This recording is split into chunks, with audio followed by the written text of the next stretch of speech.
Hello and welcome back to Far Beyond the World. We've all been waiting for this update for a while now, and I obviously already played it before I started recording this, so well, I can tell you that there is a lot of stuff that's going to happen in this update, and I probably will have to split into 2 episodes, or I don't know, it'll depend. And yeah. But first and foremost, you can see that it has like a new UI, and it has like the little thingamajiggers right here on the bottom, the merge, the itch, Discord, Twitter, the Patreon link. And as you can see, there's something missing here, the load. And even if you click on here, there's no load. That's because this update is standalone. It doesn't, as far as I can remember, contain like the very beginning. It only contains the new update content. So if you download this and you don't have any of the previous, I guess, chapters, then you're kind of out of luck, especially if you want to play those. So if you have those, save them for now. And I think the itch page has a link for all the previous update, which will contain everything up to this point. And I'm assuming the reason for this is because, just to push out the update so, people will shut up. Because, there was just some very impatient people. Some very impatient and rude people. But yeah. Well, I guess aside from the way that the sprites are handled, there's not much new stuff. I mean, you're gonna see a new character. And well, I don't want to spoil too much. Let's just jump right into it, okay? He closes the door behind him and gives me a tentative smile. His glossy eyes are matching mine, but before either of us breaks down in tears, he's already on me. I can feel his longing evident in a tight embrace.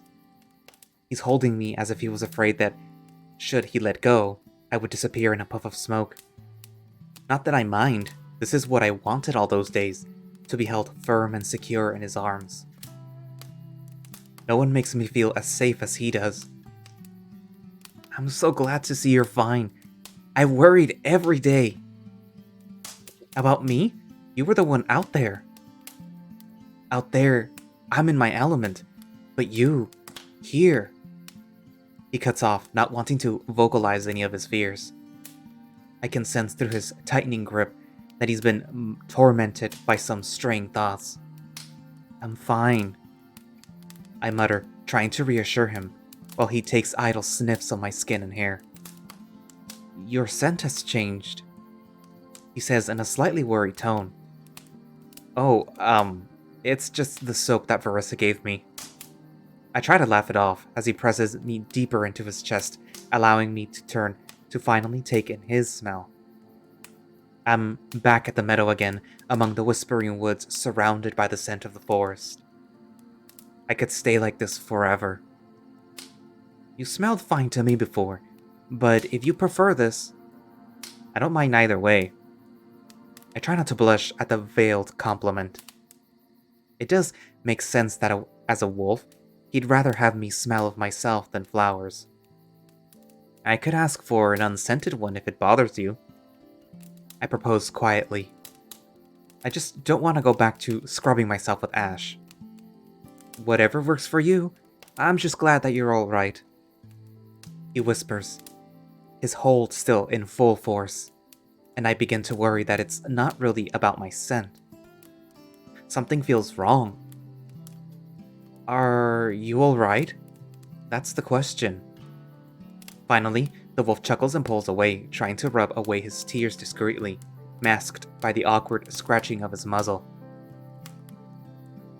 What's this? He deflects, looking at the skillet and dons a wide smile. A little welcome home gift. I know you're going to the feast, but I wanted to make something special just for you. How did you? I asked Varissa about your favorite meal. She gave me instructions, but I've made it all by myself. I state with a twinge of pride. The wolf stands there looking at me with complete disbelief, his lips twitching slightly until he musters a wavering smile. You truly are a moon send. He sighs, his watery eyes tremble in the light of the dancing flames. He hugs me once again, all the gratitude I could ever wish for conveyed in his warm embrace. I sink into his form and savor the moment while he tries to compose himself, his muzzle hidden from my view. But once he lets go, he's back to his old, stoic self. He takes off his sword and shoulder pauldron, draping the green cape over one of the chairs. I want to help him with his gear, but he refuses, so I take this opportunity to sit at the table and serve him the food.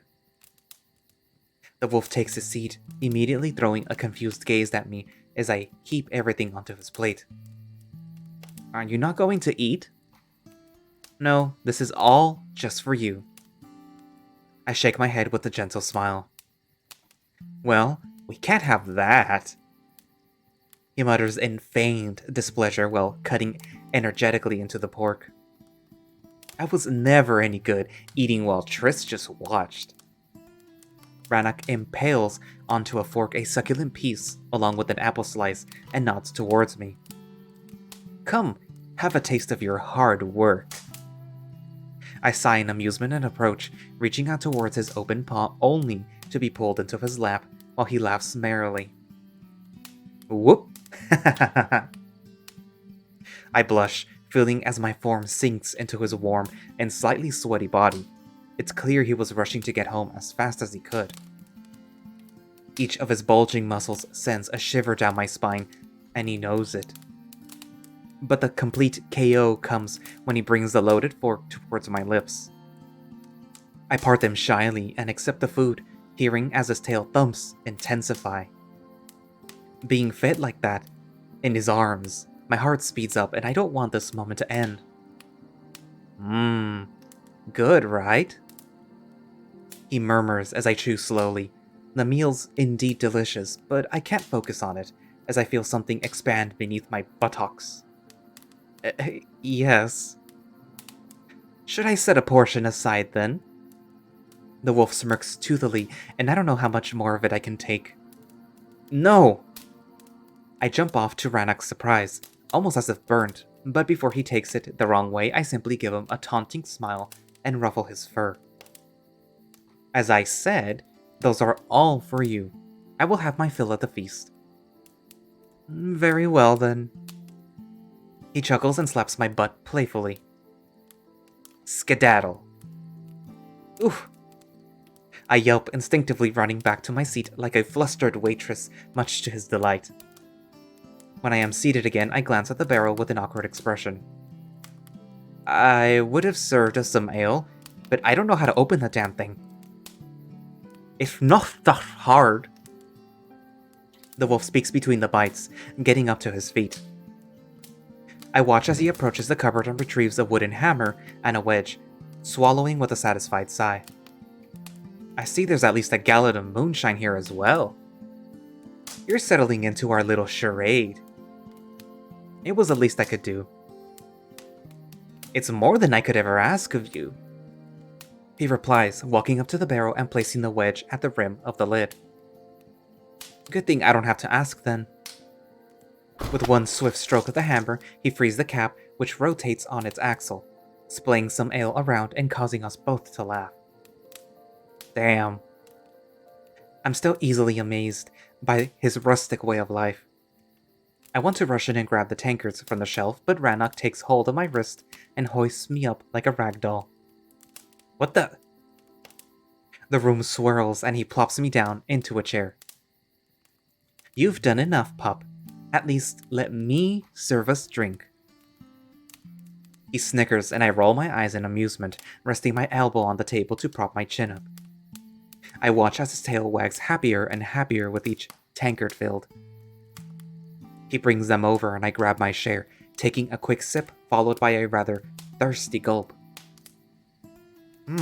Not gonna lie, I miss this. The brew starts to grow on ya. That, and the meals together in general. The wolf's tail swishes again as he sits himself comfortably with a dreamy twinkle in his eyes. I cannot believe you went through all this trouble. It was no trouble at all. In fact, I had more trouble staying alive without you. Ranok laughs and again looks at me with longing of 1,000 years. That I can believe. He finally shifts his focus to the meal, and I'm glad for it, as his penetrating stare does something to me on an elemental level.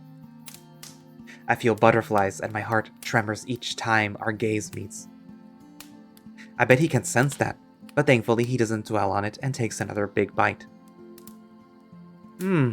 It's delicious. I bet I've messed something up. I mumble awkwardly, taking an idle sip while he shakes his head. It's perfect. And even if you did, it would still be the best meal I had in ages. Oh, and why's that? I ask cheekily, to which he only responds with that disarming smirk. Because you've made it. Again, those shining emeralds pierce right through me, and I'm becoming increasingly flushed. He knows it too, his tail happily tapping betrays it, and he continues to drill his gaze into me, raising slightly one of his brows. As much as I enjoy his advances, we still haven't had a chance to talk about, well, us, so I get slightly anxious. I rub my arms and unwittingly draw his attention to them. His loving gaze slowly shifts when he notices the bruises, and just like that, all the humor is sucked out of him. Did Vol do that? I'm not sure if it's just a blind guess or if he's suspecting something, but I decide to cut this in its crib with a nervous chuckle. Before you jump to any conclusions, those are from a friendly spar, nothing else. A spar? He sounds unconvinced, and I wave my hand at him teasingly. Now you sound like Verissa. It was a spar. I wanted Vol to show me a few things, just for fun. And he did? Again, doubt is clearly visible on his muzzle. Why wouldn't he? Because Vol's idea of fun is gutting a boar or knocking someone's teeth out. I really can't see him sparring with you for fun. Oh, we did the boar gutting all right. Don't worry about that. Thankfully, no one's teeth needed to be knocked out.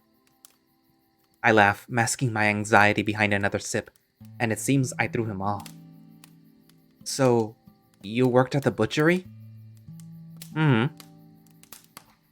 And you're okay? Of course. It was quite fun. He showed me how the sausages are made. Huh. Who would have thought? I guess I worried over nothing. A subtle smile reappears on his muzzle, and I sigh internally in relief. Honestly, Ranok, he was really good to me. I wouldn't wish for a different guardian. Is that so? He raises his brow in a teasing fashion, and I chuckle, realizing how it came across. Was I not meeting your standards, my lord? Oh, shut it, you hypocrite. I scoff playfully, rolling my eyes, and his smile widens. I'm a hypocrite now? Well, what a fine welcome this turns out to be. I was at the villa. I saw where you grew up, you princeling in disguise. Take your la-dee-das and shove them up your tail. I stick my tongue out, and although at first he laughs, his expression slowly turns. You were at the villa? Yeah. Damn, it was a bit too casual a way to mention it. Now he'll be worried about another thing. And I'm still alive, aren't I? I try to bring back some sense of levity, but it doesn't work. What were you doing there? I was summoned to help with a luncheon for the elders. I respond truthfully. At this point, there is no sense beating around the bush. You met Aldris? Although I find it funny he singled her out, it's clear he's not sharing in my amusement. His tone betrays deep concern, and again, I try to brush it off. I've met her, and her pipe-smoking shadow. Did they mistreat you? Those two have a reputation, that's for sure, but I really don't want to waste our time on them. They didn't do anything that wouldn't be out of their character. They're just two massive cunts. He snorts, surprised by my boldness. That they are, but they're also dangerous. I've learned that the hard way, but it's nothing I can't handle. I wink, cocking my finger and finally managing to draw a reluctant smile from him.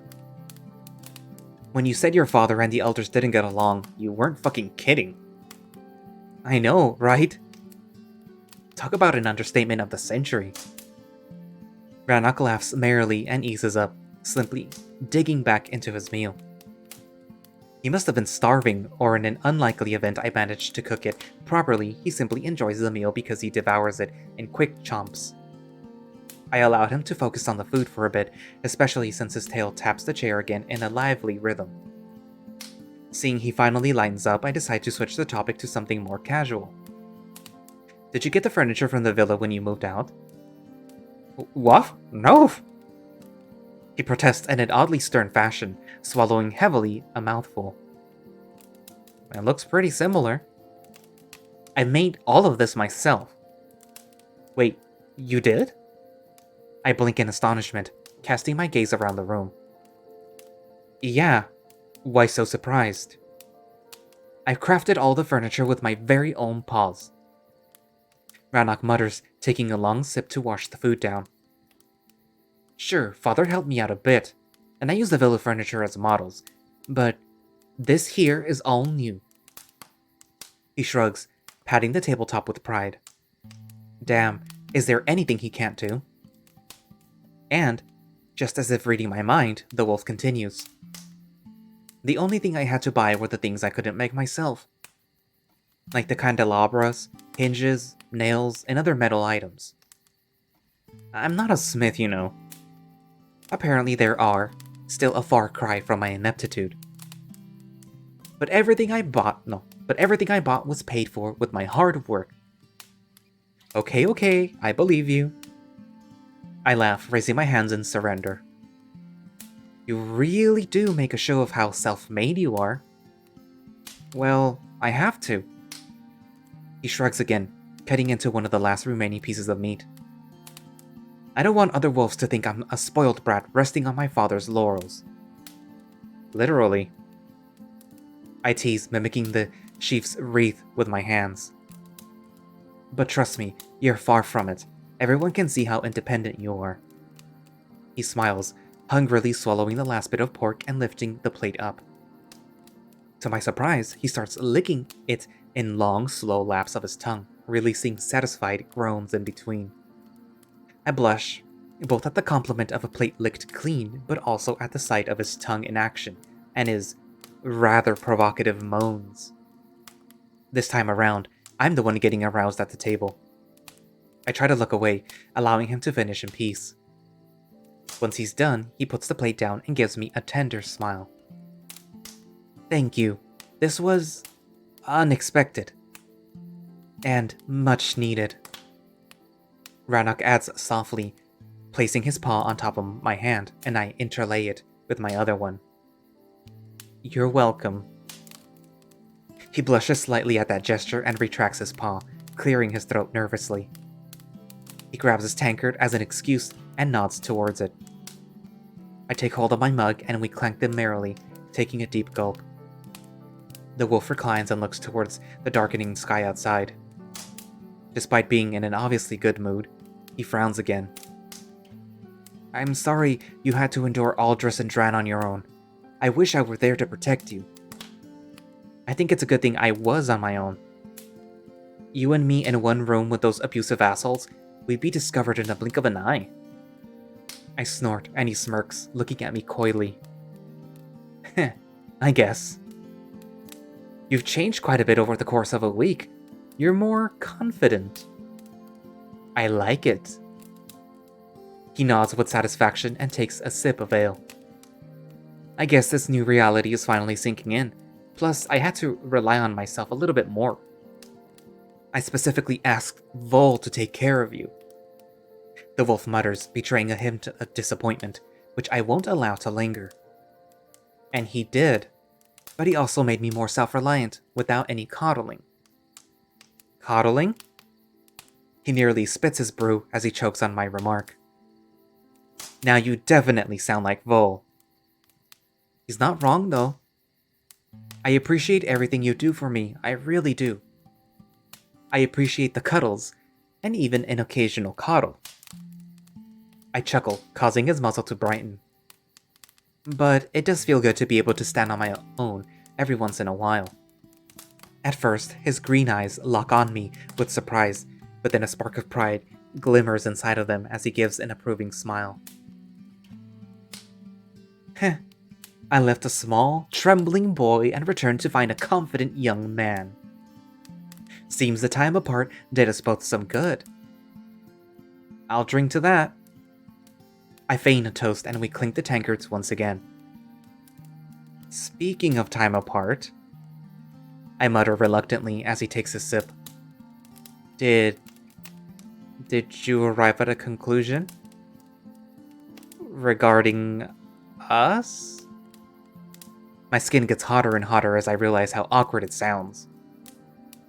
I did. The Grey Wolf states plainly. But I think it's a conversation that requires a time and a place, neither of which are suitable right now. Oh? He's going to deflect again, isn't he? We have a feast to attend to, and... He pauses, his somewhat unsettled gaze darting into the distance. There will be a few urgent matters to discuss. But once all of that is done, we'll have a long, honest conversation which you deserve. You promise? I try not to hide a twinge of doubt within my voice. I swear it on my moonstone. He tugs at the glimmering pendant, emptying his mug in one go and standing up. Come, time to go. The sooner we deal with this, the sooner we can have that one-to-one. I nod smiling and get up to my feet. As I empty my own tankard, Ranok's gaze darts to my waistline for a moment, and the wolf looks back to me with a quite confused expression. Is that Korra's purse? Oh yeah. I mutter awkwardly, patting the pouch. She regifted it to me. I hope you don't mind. No, I didn't know she didn't like it. The wolf's voice wavers a little and his ears slump slightly. It's clear he's a bit saddened by this. I'm sure she loved it. I try to comfort him. She just didn't have a use for it. As it happens, I nearly lost one of Vol's tokens, so it was a solution to my lack of pockets. I really needed something to carry things in.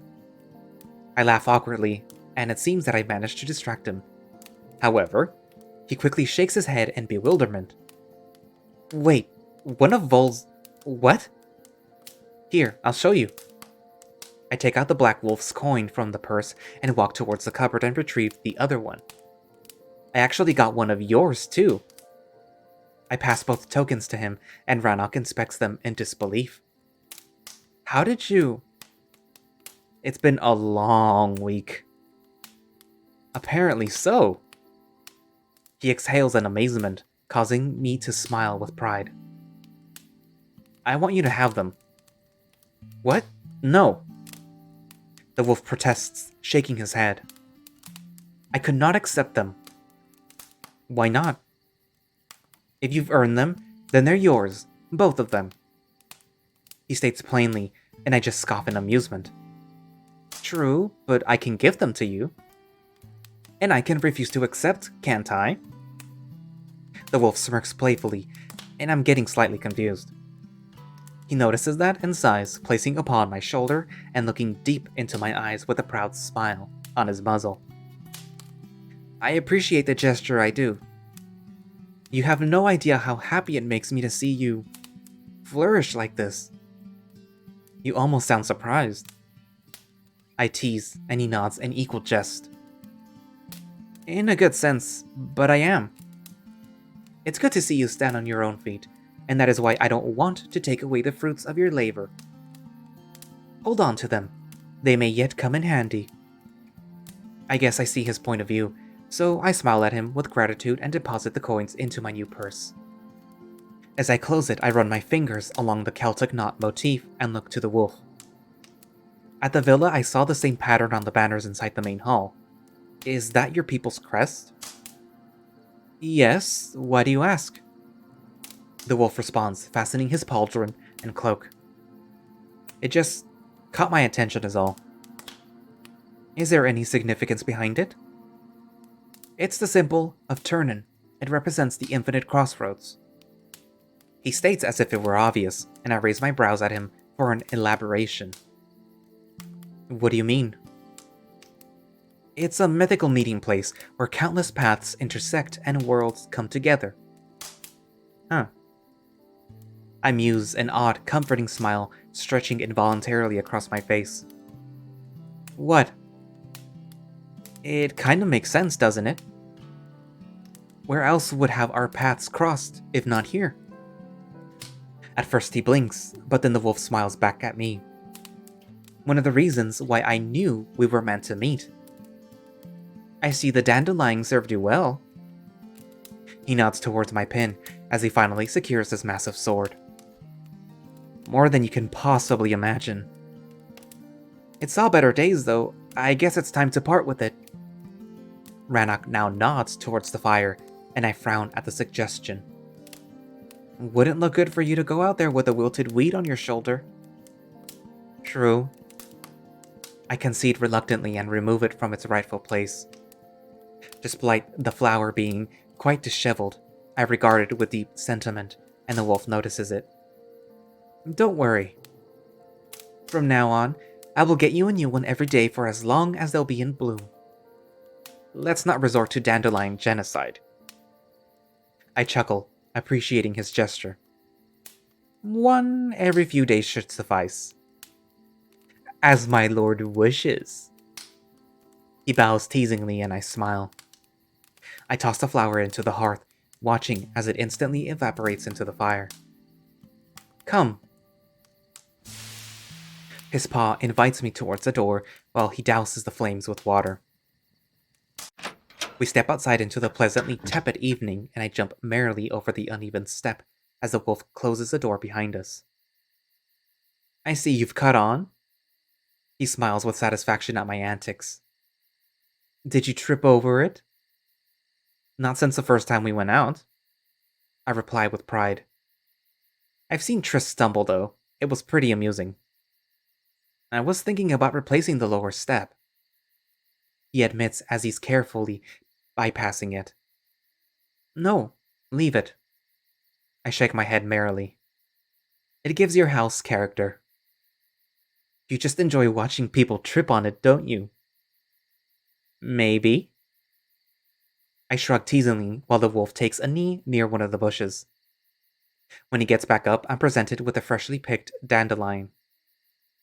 Here you go, Moondrop. He winks, and I can hardly contain a blush as I struggle to place it securely in my pin. We walk towards the town at a leisurely pace, simply enjoying each other's company. Seeing how the village is pretty much empty, I take this opportunity to strike another conversation. So, Cora. I whisper in a taunting fashion, and he straightens up in surprise at my choice of topic. What about her? She seems nice. I wink, and he immediately blushes. Okay, whatever you heard, it is not like that. Relax, I'm just teasing. I laugh, interrupting him before he can start some awkward explanation. I figured it out. You did? Wait, what exactly is it that you figured out? The wolf sounds quite apprehensive, and I chuckle seeing his ears lower in deference. Only that you two play pretend to get some peace of mind. Or did I get it all wrong? I let the question hang playfully, and he blinks in astonishment. Huh, you actually did. Are you saying you thought I'd be dumber? No. He protests almost as if he thought he really offended me. I'm just impressed. Again, just teasing. I laugh, shaking my head. It's uncharacteristically easy to ruffle his feathers tonight. Then again, I suppose he just doesn't want to get me the wrong idea. It must be hard being the most eligible bachelor and her being the most desirable maiden. It's more complicated than that. He mutters uncomfortably, looking to the side. True. It does keep others at bay, but it mostly keeps our fathers from pushing us into each other's arms. They got quite hyperpod with it once Cora flowered. Oh. It's awkward enough when everyone wants to bed you, but when your own father tries to push you into bed with another. Yeah, that is kind of fucked up. I admit uneasily. I can't even imagine how miserable I'd feel in his proverbial shoes. Once we started pretending we were a thing, they eased up a bit, most likely thinking that they'd accomplished their goal. Ranok scoffs in annoyance, and I lean in, trying to catch a glimpse of his saddened eyes. So, you don't like her? I love her, but more like a sister. He exhales through a soft smile. When it comes to anything beyond that, I couldn't. I mean, I could. I definitely could. The wolf chuckles nervously, obviously hinting at her good looks. But I don't want to. He notices my intense gaze and gets redder and redder with each word. It's clear he's uncomfortable with the idea of them getting intimate. Cora is a dear friend, that is all. I want her to be happy, and that happiness does not lie with me. What makes you so sure? His green eyes center on me, and the wolf gives me a kind, encouraging smile, almost as if he thought I was getting defensive. Perhaps I was. I'm not sure myself. We knew each other since we were pups. If Cora and I were to fall in love, we would have done so already. You said that feeling doesn't matter when it comes to sex. To the tribe they don't, but Cora is not my intended, and thus I won't be messing needlessly with her feelings. It's the last thing she needs. He mutters confidently, drawing a reluctant smile from me. You're always so mindful of those around you. I guess. Ranok shrugs. I definitely am with Cora. I feel sorry for her more than anything. Why? Because her father. She really doesn't have that much going on for her. What? I blurt out through a chuckle. She's one of the most stunning she-wolves I've ever seen. No argument there. He scoffs in amusement.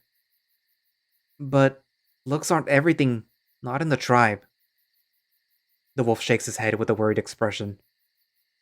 Vithrir is just an advisor. His position isn't something he can pass on. True, but he has the bakery and lots of money, from what I've gathered. Yes, and all of that goes to Dreher. He is Vithrir's primary heir. My confidence wavers and I frown. Wait, so Cora is left with nothing? Pretty much.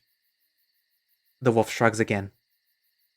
She has to make a name for herself and secure a match that will provide a future for her. How is that fair? Our tribe is rarely concerned with fairness. The first pup gets everything, the rest are just spares in the eyes of our fathers. That's horrible. I know. He agrees through a shallow nod. That's why I don't intend to sow my seed left and right and center. I'm no Vithrir. If I'll have a pup, I want it to have a future. I've been doing everything I can to help Cora entice other males.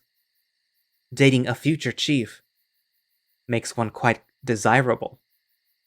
I finish for him. Exactly. I love that you're such a kind wolf. I bump merrily into his shoulder, trying to cheer him up as the conversation took a rather heavy dip. It's not like I'm not getting anything in return. She's pretty good at keeping other females at bay.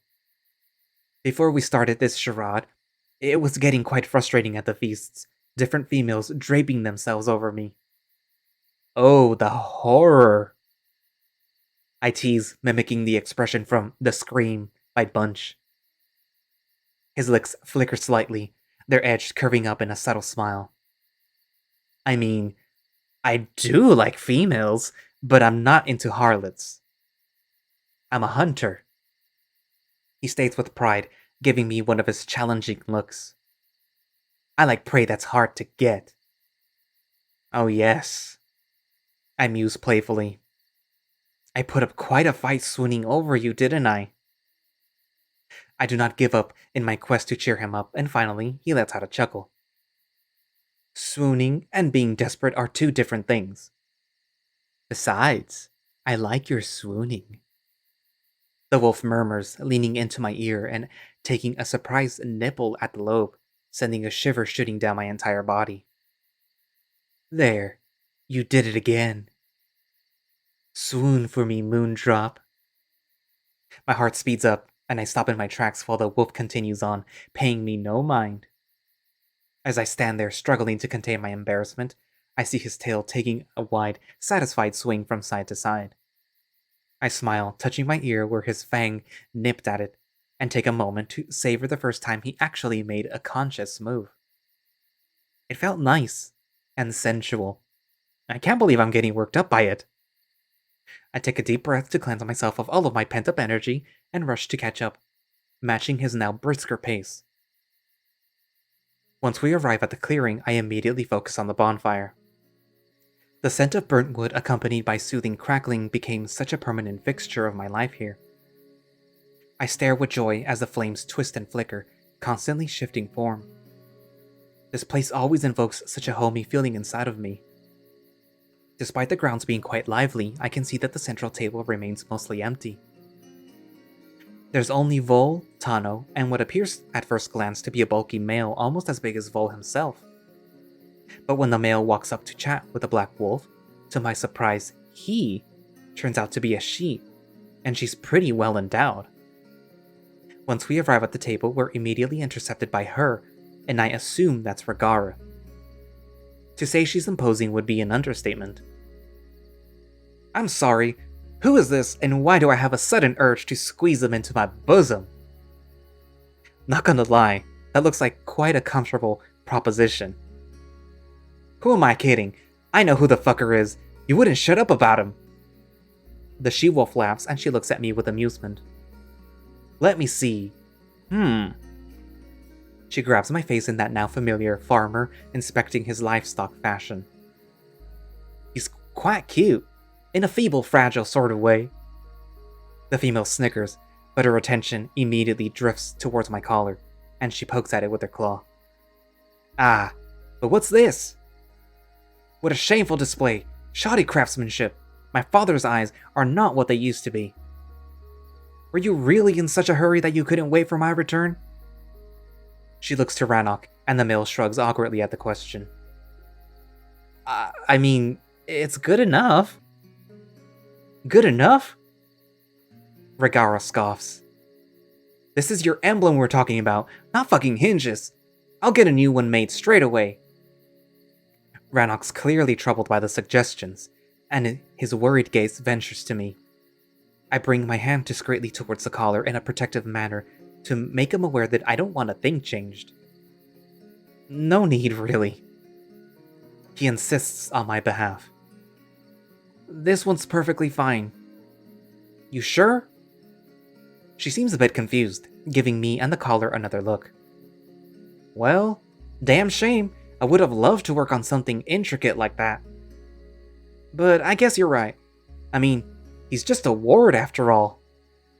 The female erupts in a burst of bombastic laughter quite similar to Vidrir's. Anyway, what must a battle-hardened alpha do to get some lubrication around here?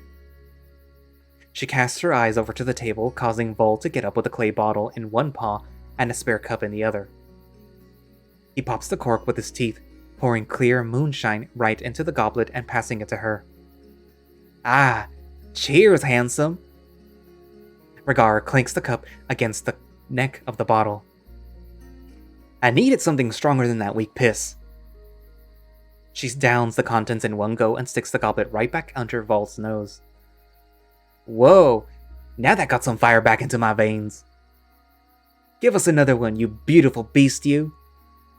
She laughs as the black wolf refills her cup with a bemused expression. Once she empties it again, she walks to the table and clanks the goblet against it. Move, Snowball! The female nudges Tano, effectively pushing the smaller wolf out of the way. This is my seat. He protests in annoyance, but she only snorts at him. Not tonight, it isn't. I have important stuff to discuss with the chief, so move, or I'll eject you myself. Clearly seething with anger, he's eminent to cause a fight. But, to my surprise, Tano closes his eyes, sighs, and scooches over to the side, allowing her to seat herself comfortably. Hehe, come here. I blink as the world swishes in a forward direction, and I'm effectively pulled into her lap. She's holding me like one would hold a lapdog. Cute little fucker, isn't he? I could understand why you're so hell-bent on him. The female calls to Ranok, and he blushes awkwardly as he takes his seat. Mama wants to smooch this baby as well. Yes, she does. He's a bit scrawny, though. You need to feed him better. Aluna forbid you touch it too heavily. At least it falls apart. Don't worry, he's sturdier than he leads on. Vol pipes up between sips of Everclear, drawing to his dismay her now more flirtatious attention. Hey there, looker. I missed your grumpy muzzle. She sends him a wink, making the male increasingly uncomfortable. I don't think I've ever seen him flustered like this. He's almost blushing. Why don't you trade places with the Chinese scrub? There's plenty of room. Regara pats her lap where I'm currently residing, and I nearly explode with laughter. I'd pay to see that. We could have a drink together.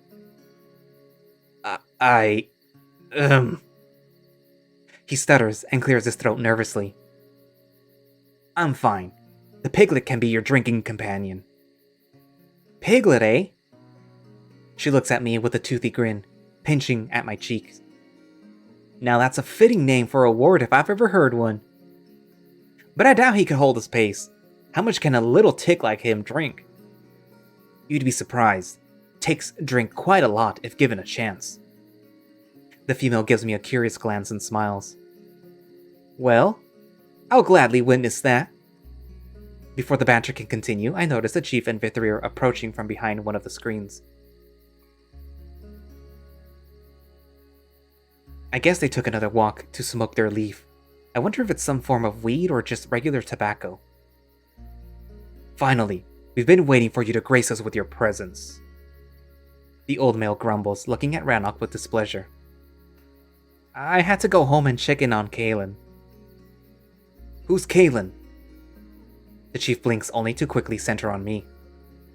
Ah, the human. He's been doing fine. Surprisingly very little trouble. Speak for yourself. Victory grumbles in clear displeasure, giving me a less than kind look. I guess he didn't take Korra's misadventure well. Get that thing off your lap. You're making a spectacle of yourself. The chief waves his paw at me dismissively. Regara frowns at the comment and gives me a confused look. Instead of saying anything, she simply shrugs and helps me off, allowing me to take a seat in the narrow gap between her and Vol. I guess this is yet another time when I won't be sitting next to Ranok, and his expression sours. I'm about to get up and stick by his side, but that's when the chief's voice echoes loudly. Is everyone settled? Seems so. Fuck. The male looks around the table, causing me to abandon my plan to switch places, and I do the same. Verissa is still missing, and Korra is nowhere to be seen, but besides that, the table seems to have the same setup as before. Come to think of it, I can't see Trist either. Good. I don't think Verissa will be joining us anytime soon. Those two didn't look too good. They'll live. Freya and Enya are strong. They're in good paws now. Oh, and you don't even know the half of it. I hear Tano's taunting words, and my stomach churns. Verissa's skills as a healer grew incredibly over the past 2 weeks. Why, this here human was at the cusp of death when they brought him in. And look at him now. Would you give this damn nonsense a rest already? The chief bangs his fists against the table, causing me to jump. As if we didn't have more important things to worry about. Why should he give it a rest? He makes a valid point. The human is still our primary concern. And with Aldrith's contemptuous tone joining the fray, all my innards are tied in knots. I thought you decided not to attend the feast while he's here. I've decided to make an exception. Of course she fucking had. Did I miss something? Why is the human a hot potato? The large female asks in a hushed tone, causing Vol to lean in. Just ignore it, or they'll have another fight over him. This girl will ravel us with her inflated battle stories while we have an intruder in our midst. Regara chokes on her drink and clangs the cup angrily against the table, turning to face Aldrich with a rather annoyed look. I'm sorry if my patrol's being ambushed by raiders is an attention hog. I'll gladly listen to the eminent threat this little tweak poses. She points to me, causing the pudgy female to scoff. Your failings are your own, little girl. Ranok's transgressions are far more pressing than... Failings? Regara stands up, towering over the gathered, and Aldrich shifts slightly. I would invite you to repeat that, so that we can have a different conversation followed by a funeral. Are you threatening Elder at the feasting ground? I'm reminding a member of our tribe that if they question honor and a position of another wolf, the insulted party can deem satisfaction, as is our custom. Perhaps you should have stuck to your boycott and leave this clearly uninteresting matter to us. The chief quips mockingly, only aggravating the hag further. I will not be kept away from this debriefing by your machinations. We should have convened at the villa. Why? The chief shrugs. That's my private home, and the tribe's meeting place is here, and anything Regara has to say concerns the tribe. You deciding not to attend the feast because of the human is your problem, not mine. I'm here then, aren't I? The pudgy female scoffs, to which Vitri flushes his brows.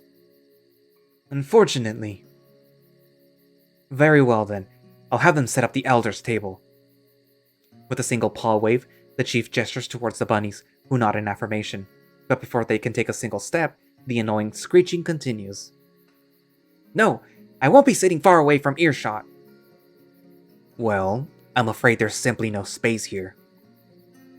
He states plainly as Regara takes her spot again. I see 2 empty seats.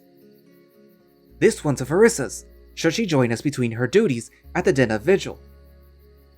As for Delaran's spot, it is bad luck to take a seat of a missing Alpha. Vitri responds nonchalantly, but it's hard not to notice the slight satisfaction he draws from refusing her a spot. Not sure if it's bullshit or real custom, but I'm glad she's not sitting with us. Then the human can do what he's meant to do and serve. He's a guest at our table, not a servant. A guest? Aldrich shrieks in an unnatural tone, causing Regara to turn to her with an irritated sneer. Speaking truthfully, I don't think you'd fit between us anyway. The female takes a clear jab at Aldrich's voluptuous figure, and I chuckle discreetly. I am in no mood to huddle at my own table after nearly 3 weeks in the field. Quite right. The chief nods in agreement, but the entitled female only crosses her arms in defiance. I'll stand then. Do as you please, as long as you do it in silence. He shrugs indifferently, clearly losing interest in verbal spars with the vile woman. Seeing that their leader began piling up his plate, the other wolves help themselves to whatever they please. Considering my previous waiter is separated from me by an overgrown and well-endowed wall of she-wolf, I decide to help myself as well. I reach for some roasted veg and what I assume are chickens, or pheasants, or whatever, when to my surprise, Regara beats me to it. She holds up the plate above my own, nodding towards a knife and fork, clearly expecting me to grab whatever I please. I nod in gratitude and take some rude vegetables along with a nice piece of grilled breast. Where is your gallant champion? Vitri asks out loud, looking mockingly at Aldrich while licking his fingers, after stacking his plate high with various meats. I honestly can't remember the last time I saw you on your own. He's fetching an L. The female huffs, still standing challengingly in front of our table. Ah, I see you intend to put on a spectacle again. I intend to ensure proper governance in the face of those mounting crises. And speaking of spectacle and mounting crises, the brown male snorts and bobs his glass in the direction of where he just spotted Dran. He leads Anel, pulling her by the rim of her shawl, as if she were a dog, the frail female barely able to keep up with his pace. What a massive asshole. I'm sorry. I took so long. She kept stopping every few paces. The male barely wheezes out, almost as if he was about to pass out. Enel, on the other hand, corrects her dress, not a bead of sweat on her body. Not that that would justify this disgusting treatment anyway. My, the weather is quite lovely tonight, isn't it? Yes. Yes. You said it at least 10 times already. Dran snarls at her in annoyance, while the female takes an idle look across the surrounding tables. Tell me, why are we here again? We've come to the feast because Regara... Oh, how exciting! Enel claps her hands, interrupting Aldris to her utter exasperation. You must have read my mind, Dwayne. It's Dran. He sneers through clenched teeth, but the venerable female just ignores him. You know, I think I've forgotten to eat lunch today. I am quite peckish. Had not for my neck, I would lose my head. She chuckles softly and then focuses on the chief, genuflecting as deeply as she can, considering her age. Just by taking a shallow dip, she still does so with much more grace and respect than the other two elders could ever muster. My chief. Enel. The chief returns his gesture with a nod of acknowledgement, and the older female looks back to her friends. Shall we go to our table then? If memory serves me well, it was... We are not going to the damn table. We'll be standing. Standing? Whatever for? Enel blinks, but Aldris waves at her with a paw. Never you mind. She snaps, looking at the chief with growing anger, but all I can think of is that poor ancient female dragged through the town by the heavy-pawed brute. Well, that's a shame. My knees are not what they used to be, and Mother always said it's bad form eating upright. No, I cannot take this anymore. I simply stand up and walk towards the female, gently slipping my hand underneath her arm to everyone's surprise. Oh, hello there, dearie. What is he doing? Why is he touching her? Aldris nearly rushes me, but Enel stops her with a risen paw. It's quite all right. No harm done. I remember him. He's that cheeky little devil from the villa. I wonder what mischief he's up to now. She smiles, patting my hand. I smile back and nod towards the table, leading her to my spot and helping her take a seat. I could hear Aldris's heavy breathing as she gets more and more infuriated, reminiscent of an old steam locomotive. Now that I think about it, a proper zoological term for a female canine would be a bitch. Which I guess would mean one would be perfectly justified in calling Aldris an old, fat bitch. Moon bless you, child. You needn't have. Actually, I have, and I wouldn't be able to sit here watching you stand. Besides, it allows me to do what I wanted to do in the first place. As I'm about to leave, taking a long U-turn around the table, I hear Aldris's heavy breathing erupting into another shouting spree. So she gets to sit, but not us? What can I do? Not my fault the ape doesn't understand us. Yeah, fuck you, bitch. I'm a dumb ape. Besides, likewise, it's not much of a difference anyway. Regara shrugs, and I struggle to contain another satisfied smirk at her jabs. But now the hag is growling outright, showing her teeth on full display, and I can't help myself. I might not be here to serve tonight, but to piss her off, I'll do one better. I grab a spare goblet and fill it with wine, bringing it back to Enel, who who takes it both with surprise and gratitude. Why, thank you. It's just what I needed. Feels like I've been in a forced march. Yeah, I saw. I walk back around the table with a gratified smirk and take my rightful spot beside Ranok, who showers me with a proud gaze. Seeing she's making a spectacle of herself, the pudgy female shakes her head and paws, almost as if dismissing the whole thing. Right, well, let's get this started. Where's the rush? The chief asks in a slightly mocking tone. They've just returned. Let them at the very least get some refreshments first. Ugh, very well. Aldris grumbles in annoyance and crosses her arms while everyone returns to simply enjoying their meals. Ranok takes the opportunity to pour me a glass of wine, giving me a tender smile.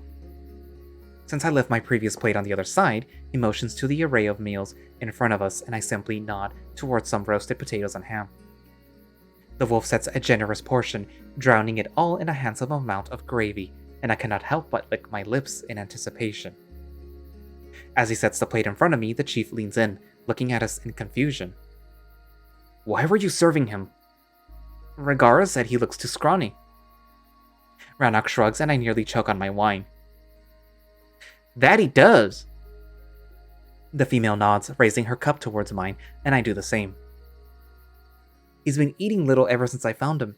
If I won't set him a portion, I'm afraid that he'll starve himself to death. Peculiar. The male sounds intrigued, but quickly dismisses it and turns to his friend. Is that new?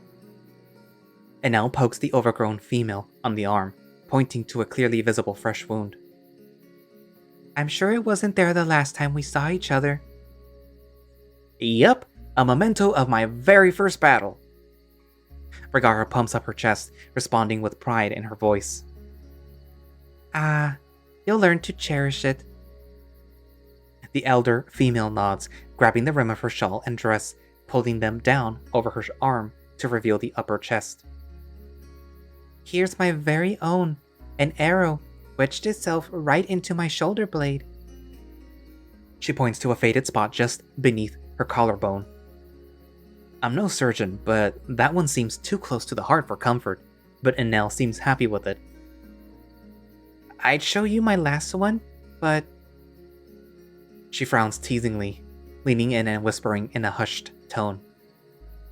I'm afraid that the setting isn't quite appropriate for such a thing. Our side of the table erupts in laughter. Even Vol lets out an amused chuckle. Ha! You're a damn legend, Enel. I wish I had half of your tales to tell by the time my fur turns gray. I'll drink to that.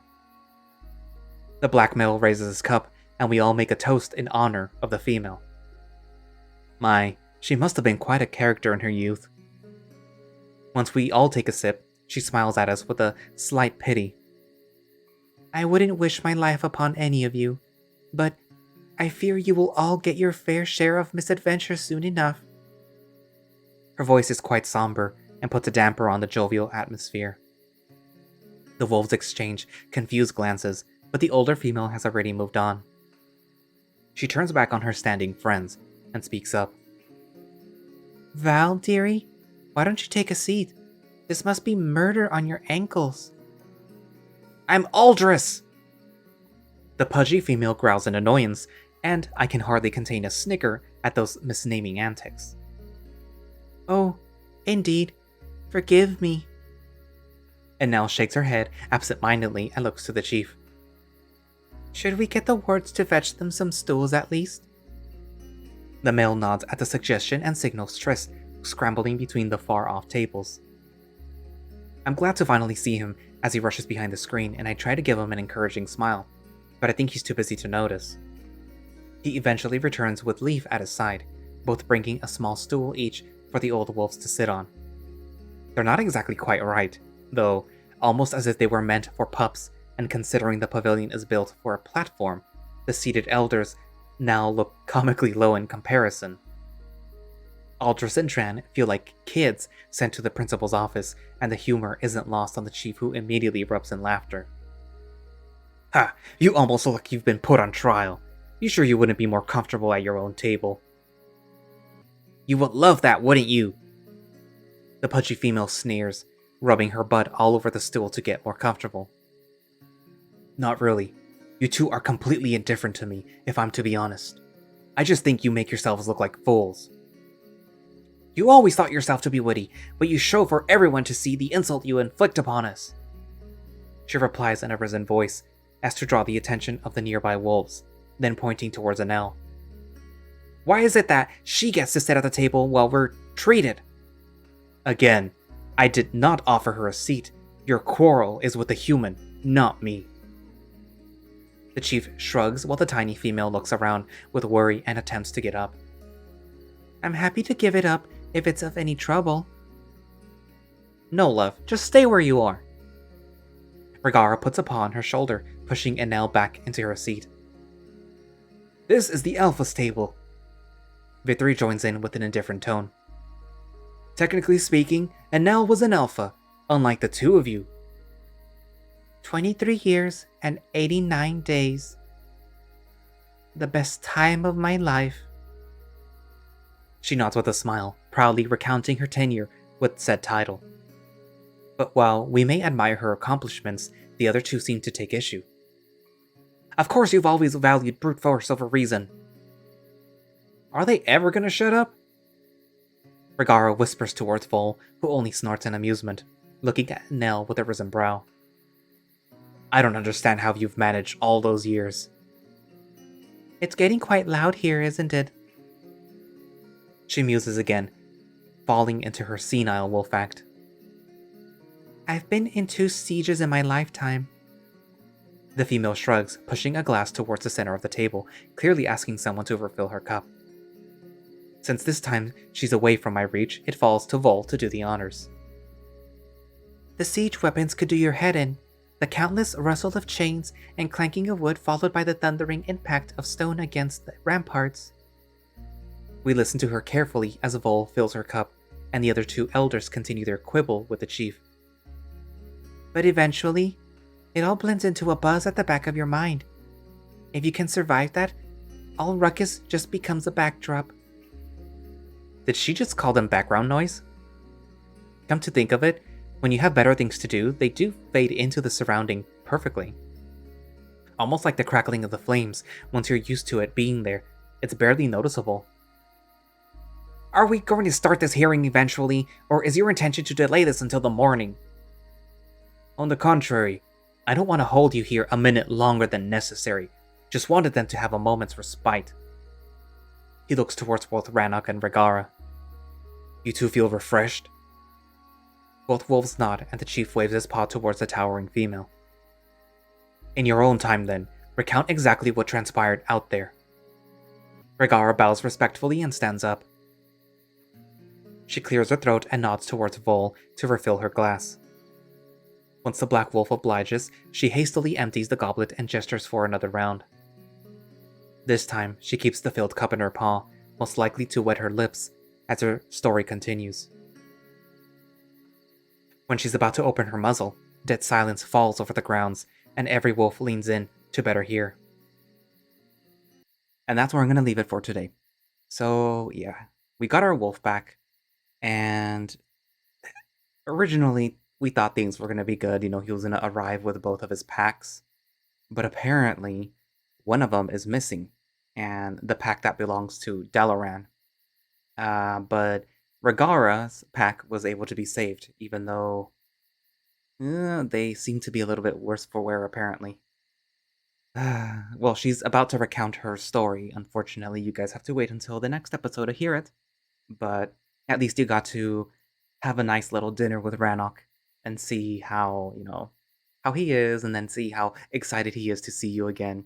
But unfortunately, he wasn't able to give a clear-cut answer to the human about whether or not their little situation is, good or bad right now. But I suspect, because I already read this update, that you will find out at the end, or towards the end of this, whole chapter. Because apparently all of this is chapter 7. So yeah. Well, Thank you all for watching/listening. If you would like to play Far Beyond the World yourself, you can find it on itch.io by searching Far Beyond the World. And it is an adult visual novel, so you will have to change some of the settings in order to be able to find it. Or you can find it by following Kael Tiger on Twitter, and then think he has a link on his page right there. And if you would like to support the project, there will be a link down for the Patreon, though. And I guess that's it for now, and I will see you guys in the next episode. Bye-bye.